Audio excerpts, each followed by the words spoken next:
भाई देखिए क्या है कि इस बार के बजट में एम्प्लॉयज के लिए और उन लड़कों के लिए जो सरकारी नौकरी की तैयारी कर रहे हैं उनके लिए ज्यादा कुछ है नहीं है।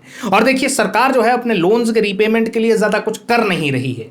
तो क्या करे सरकार, ये कहना है भारतीय जनता पार्टी का। और हमारा सवाल वही है कि सरकार करे तो करे क्या, क्योंकि भैया सरकार के पास अपने रेवेन्यू के सोर्सेज ज्यादा है नहीं है और सेंट्रल गवर्नमेंट लोन देने को तैयार नहीं है।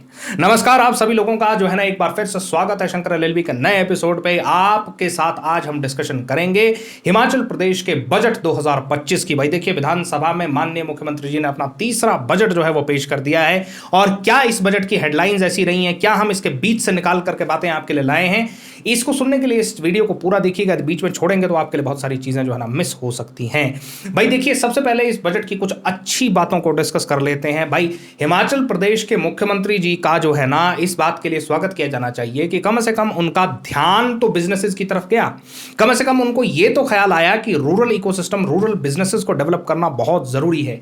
माननीय मुख्यमंत्री जी ने इस बार जो है ना वो बहुत सारे ऐसे बयान दिए हैं जिसके ऊपर आप कह सकते हैं कि शायद गांव में रहने वाले लोगों का कुछ भला हो सकता है। जैसे कि गाय का दूध जो है 45 रुपए से बढ़कर के 51 रुपए पे लिया जाएगा। फिशरीज के ऊपर बात की गई है, यानी कि मछली पालन पर जो है ना उसका प्रोत्साहन देने की बात की गई है। मेज और वीट यानी कि मक्का और गेहूं की जो है ना एमएसपीज को बढ़ाया गया है। होम स्टेज को बढ़ाने की बात की गई है। बहुत सारी ऐसी चीजें जो रूरल इकोसिस्टम को डेवलप कर सकती है, जिससे कि एक दूर दराज के क्षेत्रों में या गांव बिरादरियों में रहने वाले लोग अपने लिए इनकम इकट्ठी कर सकते हैं। वो चीजें इस बार डिस्कशन में लाई गई हैं। सरकारी नौकरियों से हट करके कुछ बात की गई है, क्योंकि देखिए 80 से 85% हिमाचल प्रदेश आज भी गांव में ही रहता है। अब देखिए क्या है कि जब तक हिमाचल प्रदेश के अंदर बिजनेसेस करने की यानी कि व्यापार करने की हिम्मत जो है वो लोगों के अंदर नहीं आएगी, तब तक एक माहौल नहीं बदलेगा, बिजनेस इकोसिस्टम तैयार नहीं होगा। और जब तक स्टेट में ये स्थितियां नहीं होंगी, बाहर से कोई भी आदमी अपनी बड़ी इन्वेस्टमेंट लेकर के आपकी स्टेट में आने को तैयार होगा नहीं, जिसका रिजल्ट ये होगा कि आप सेंटर से पैसा मांगने से ज्यादा आगे बढ़ नहीं सकेंगे। तो एक सेल्फ रेजिलिएंट स्टेट बनने के लिए, एक सेल्फ सफिशिएंट स्टेट बनने के लिए बहुत इंपॉर्टेंट है कि आपके अपने पास पहले बिजनेस करने की क्षमता हो, तभी बाहर के लोग आपके पास आएंगे। अब देखिए इसके बाद जो है हम मुख्यमंत्री जी की थोड़ी खिंचाई कर लेते हैं। भाई देखिए क्या है कि जब 1 रुपए में से सिर्फ 24 पैसे आप डेवलपमेंट पर खर्च करेंगे और बाकी इधर उधर खर्च करेंगे तो डेवलपमेंट होगी कहां से? फिर तो आप लोन ही मांगते रह जाएंगे ना।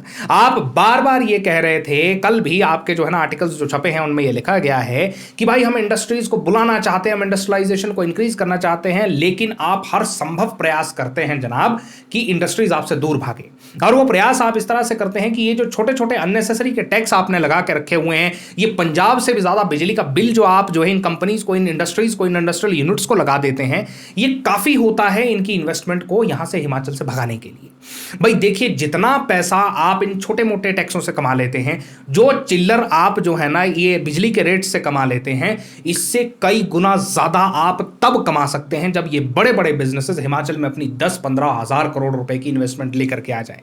ये हिमाचल प्रदेश के अंदर जब इतना इन्वेस्टमेंट लेकर के आएंगे तो यहां के लड़कों को एम्प्लॉयमेंट मिलेगी। जो यहां का पढ़ा लिखा यूथ है, जो 9 लाख से ज्यादा बेरोजगार है, उनके लिए रोजगार की व्यवस्था हो जाएगी। उनको देख करके लड़के बिजनेस करना सीखते हैं। जब एक इकोसिस्टम तैयार होता है तो अपने छोटे छोटे बिजनेसेस बड होते हैं, अपने छोटे छोटे बिजनेसेस पैदा होते हैं। आप पंजाब का एग्जांपल देख लीजिए, महाराष्ट्र का एग्जांपल देख लीजिए, यूपी देख लीजिए, गुजरात देख लीजिए, कोई भी बड़ा स्टेट जो इस वक्त अच्छी इकोनॉमी पर बैठा हुआ है आप उसको देख लीजिए, हर एक की केस स्टडी में आपको यही मिलेगा।